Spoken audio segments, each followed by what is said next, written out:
जिज्ञासा आई है, पंचतंत्र की एक कहानी है, उसको आधार करके प्रश्न भेजा है। कहानी में पहले सुनाई देता हूँ। ठीक, कहानी है कि एक जुलाहे को एक राजकुमारी के रूप से आसक्ति हो जाती है। जानता है राजकुमारी है, उस तक उसके हाथ पहुंच नहीं सकते तो निराश रहने लगता है। तो उसका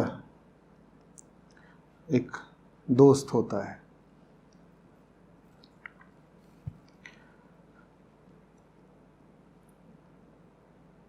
दोस्त कहता है मैं तरीका बताए देता हूँ। तरीका लंबा चौड़ा है, संक्षेप में तरीका ये है कि जुलाहे को विष्णु का झूठा रूप देकर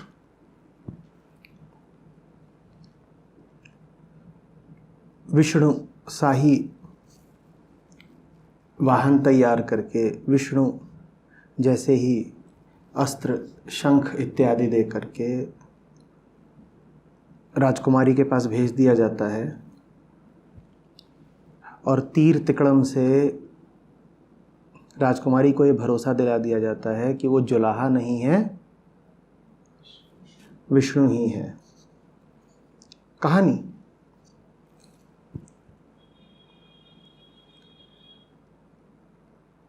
तो राजकुमारी कहती है मेरे धन्य भाग, विष्णु पधारे, मैं आपकी क्या सेवा करूं। जुलाहा कहता है अपना शरीर मुझे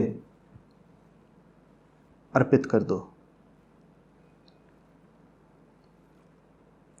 राजकुमारी मान जाती है। सामने विष्णु खड़े हैं, विष्णु का रूप, विष्णु जैसा आकर्षण, माधुर्य, तेज। तो ये खेल चलता रहता है। एक दिन राजकुमारी ये सारा किस्सा राजा और रानी को बयान कर देती है। कहानी की बात राजा और रानी को ही भरोसा आ जाता है कि वास्तव में विष्णु ही उनकी बेटी के पास आया करते हैं। तो राजा अपनी बेटी से कहता है कि अब जब विष्णु ही हमारे संबंधी हो गए तो फिर तो हम पूरी दुनिया जीत सकते हैं।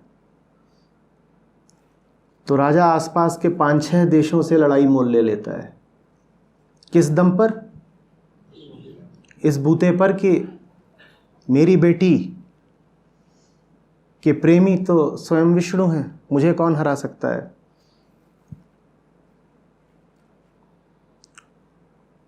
अब वही होता है जो होना था, राजा की पिटाई। यहां तक तो बात तार्किक लगती है कि राजा की पिटाई चल रही है। अब राजा की जब पिटाई होती तो राजा हाय विष्णु करता है और लगता है चिल्लाने की मैंने तो तुम्हारे बूते ये जंग छेड़ी थी। यहां पर कहानी कुछ ऐसा कहती है जो जरा अनूठा है। कहानी कहती है कि स्वर्ग में बैठे विष्णु जरा विचलित हो जाते हैं। वो कहते हैं कि पूरी दुनिया में इस राजा ने ढिंढोरा पीट दिया है कि विष्णु के दम पर ये लड़ाई लड़ रहा है। अब अगर ये लड़ाई हार जाता है तो नाम किसका खराब होगा? विष्णु का। तो कहानी कहती है कि फिर विष्णु स्वयं उतर के आते हैं और राजा को लड़ाई जिता देते हैं। अब ये बड़ी अजीब, अचकचाने वाली बात है कि शुरू से लेके आखिर तक धूर्तता का खेल चल रहा है। एक सिरे पर धूर्तता है, दूसरे सिरे पर मूर्खता है।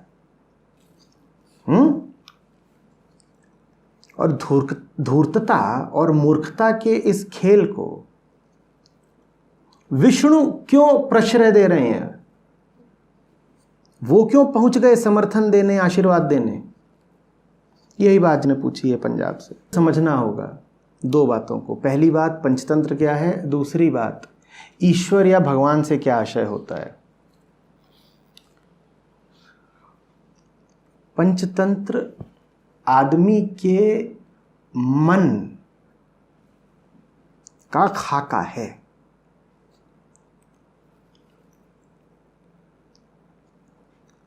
हमें व्यवहारिक ज्ञान में दीक्षित करने के लिए है।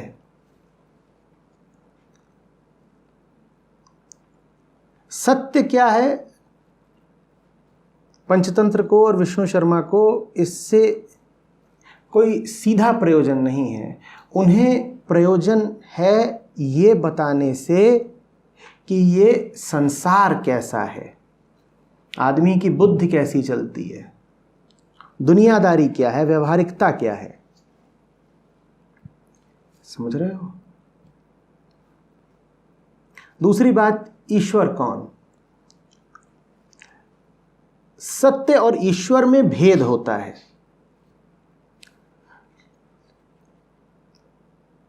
निराकार सत्य को, निर्मल शुद्ध पूर्ण सत्य को ईश्वर नहीं कहते। ईश्वर है आदमी के मन की ऊंची से ऊंची उड़ान, और सत्य है आदमी के मन का विलुप्त ही हो जाना। इन दोनों बातों में अंतर है, बहुत अंतर है। तुम आदिशंकर से पूछोगे तो वो कहेंगे ब्रह्म धन माया बराबर ईश्वर। ब्रह्म और ईश्वर एक नहीं होते, बहुत अंतर है।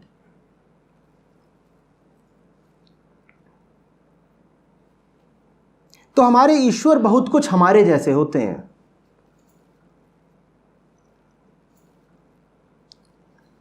ब्रह्म हमारे जैसा बिल्कुल नहीं है, पर ईश्वर हमारे ही जैसे होते हैं।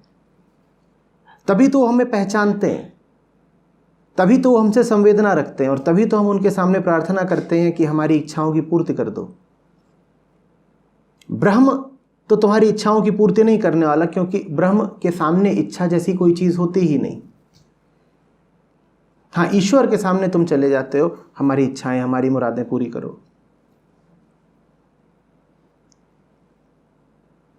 इच्छाएं तुम्हारी वही पूरी कर सकता है जो इच्छाओं को समझता हो, जो इच्छाओं का ज्ञान रखता हो। जो इच्छाएं पूरी करता हो उसे स्वयं भी इच्छाधारी होना ही पड़ेगा, क्योंकि इच्छा को जानने का और कोई तरीका नहीं है। जहां इच्छा है ही नहीं, वहां इच्छा कैसे जानी जाएगी। इच्छा जानने के लिए इच्छा का अनुभव होना जरूरी है। इच्छा के अनुभव के ही तो दृष्टा हो जाओगे, तभी तो इच्छा को जानोगे। इसीलिए भारत में, सनातन परंपरा में ईश्वर बड़े जीवंत हैं। देवी देवताओं को देखो, वो तुम्हें बहुत कुछ तुम्हारे ही जैसे लगेंगे। उन्हें अति उत्कृष्ट या परिपूर्ण बनाया ही नहीं गया है। वो भी रोते हैं, वो भी हर्षित होते हैं, उनकी भी आशाएं होती हैं, वो भी डरते हैं, वो भी जीतना चाहते हैं, उनकी भी हार होती है, उन्हें भी ठेस लगती है, वो भी बदला लेना चाहते हैं, उन्हें भी आसक्तियां होती हैं।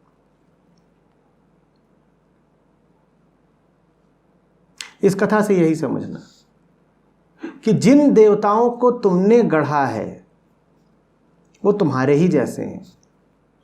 आदमी के सारे देवता ऐसे ही हैं। देवता माने कौन? जो ऊंचे सिंहासन पर बैठ गया, जिसे तुमने एक ऊंची पदवी दे दी। विष्णु शर्मा तुम्हें समझा रहे हैं कि जिनको तुमने ऊंची से ऊंची पदवी भी दे दी है, उनके भीतर भी मोह, आशा, निराशा, ये सब विद्यमान है। देखो ना विष्णु क्या कहते हैं। विष्णु कहते हैं कि अगर ये राजा हार गया तो फिर तो इस संसार में मेरी पूजा अर्चना ही बंद हो जाएगी।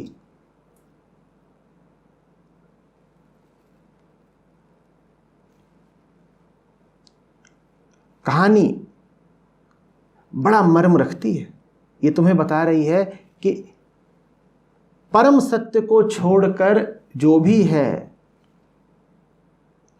उसे प्रशंसा का, स्तुति का और निंदा का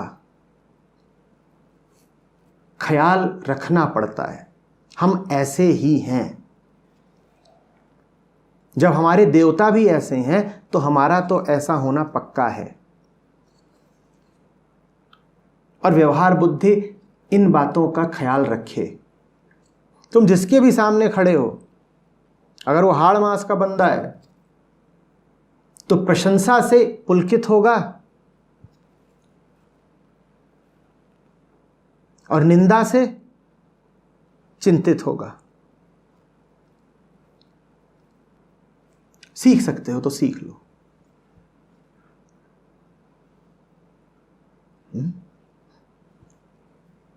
और जैसा तुम कह रहे हो, तुम्हें अगर ये बात बहुत अखरती है कि क्यों हम ऐसे हैं, क्यों हमारे आदर्श भी ऐसे हैं, क्यों हमारे देवता भी ऐसे हैं, तो फिर तुमसे कौन कह रहा है कि वैसे ही रह आओ जैसे तुम हो।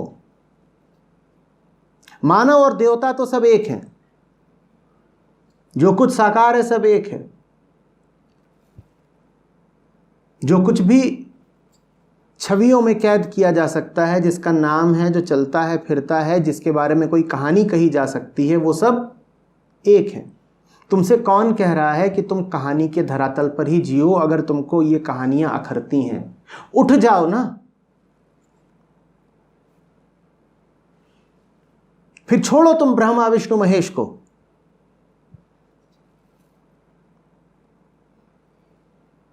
फिर जाओ फिर सीधे परम सत्य की शरण में।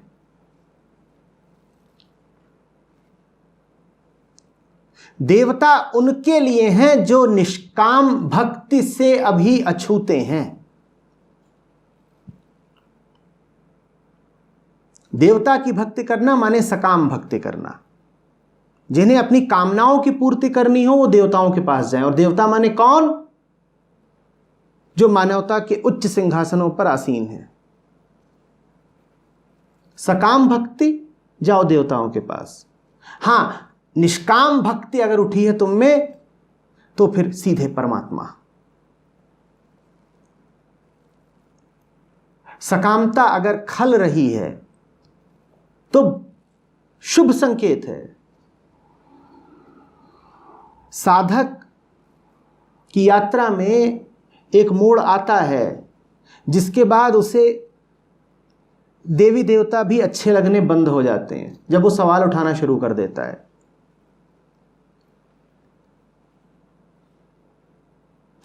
वो अवतारों के जीवन चरित्र पर प्रश्न चिन्ह लगाता है। वो पूछता है राम ने सीता को क्यों कहा कि जा वनवास, कि दे अग्नि परीक्षा।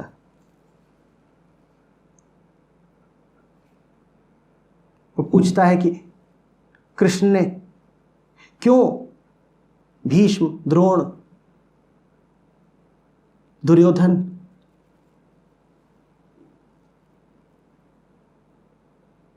के प्रति छल किया।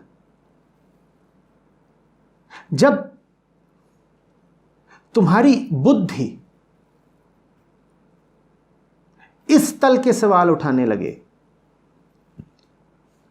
जब तुम्हें अवतारों के चरित्र में भी जो जरा सी अपूर्णता होती है वो भी अखरने लगे, तो समझ लो कि तुम्हारा समय आ गया है कि अब तुम अवतारों से भी आगे चले जाओ, सीधे उसके पास जो अवतरित होता है।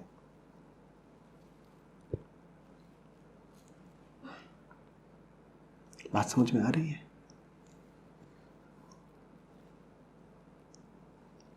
लेकिन खेद की बात है कि आमतौर पर जिन्हें देवता भाने बंद हो जाते हैं,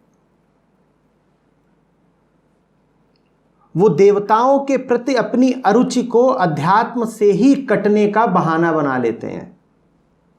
वो कहते हैं देवताओं में दोष है, माने अध्यात्म में दोष है। देखो ना इंद्र को, कैसा कामुक है।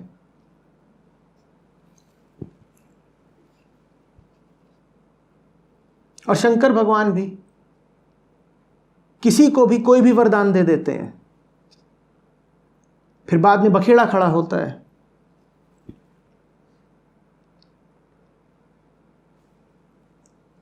बाली को धोखे से मार दिया। विभीषण तो गद्दार था, उसे पदवी क्यों सौंप दी?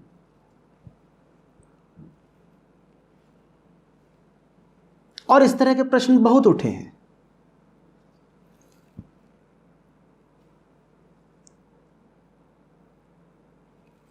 और प्रश्नों का क्या ठिकाना, तुम किसी भी चीज पे प्रश्न उठाओ, बुद्धि है, कुछ भी पूछेगी। वनवास गए, अपनी पत्नी को तो साथ ले गए, लक्ष्मण उसकी पत्नी,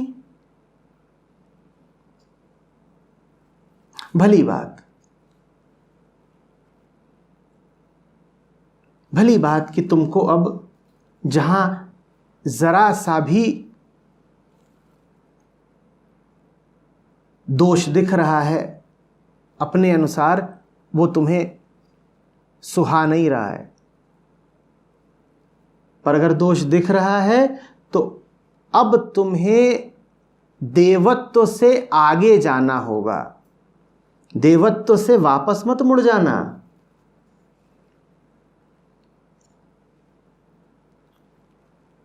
इंद्र के चरित्र में अगर तुम्हें खोट दिखाई दे रही है तो अब शिवत्व में प्रवेश करो। ये मत कह दो कि छोड़िए ये सब हमने पोथी पुराण अब त्याग दी है, स्वीकार कर दी है। बेकार की बातें हैं इनमें। ये कोई देवता है, ये जाके ऋषि मुनियों की बीवियां उठा लाते हैं? नहीं। कामना के पुतले हैं हम, और साधना की शुरुआत तो कामना से ही होती है ना। मुक्ति की कामना भी है तो कामना ही, साधना की शुरुआत तो कामना से ही होगी। साधना की शुरुआत अगर कामना से होगी तो भक्ति भी शुरुआत में सदा कैसी रहेगी? सकाम। अगर भक्ति सदा शुरुआत में सकाम ही होगी तो फिर वो भक्ति किसकी ओर प्रेरित होगी?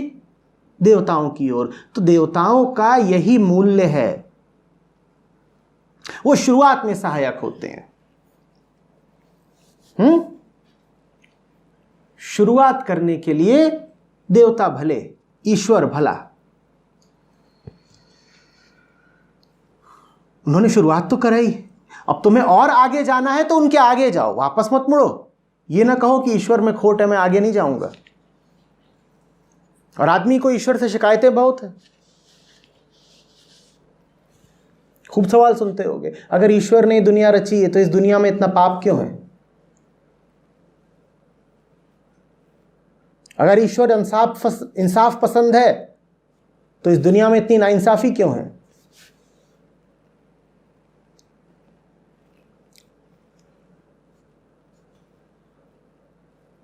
खुदा अच्छे लोगों को ही क्यों ज्यादा तकलीफ देता है?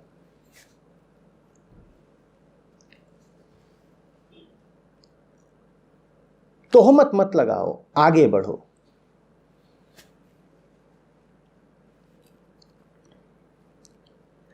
ईश्वर सगुण होता है, और जहां गुण है वहां तुम्हें दोष भी दिखी जाएगा। गुण माने ही दोष।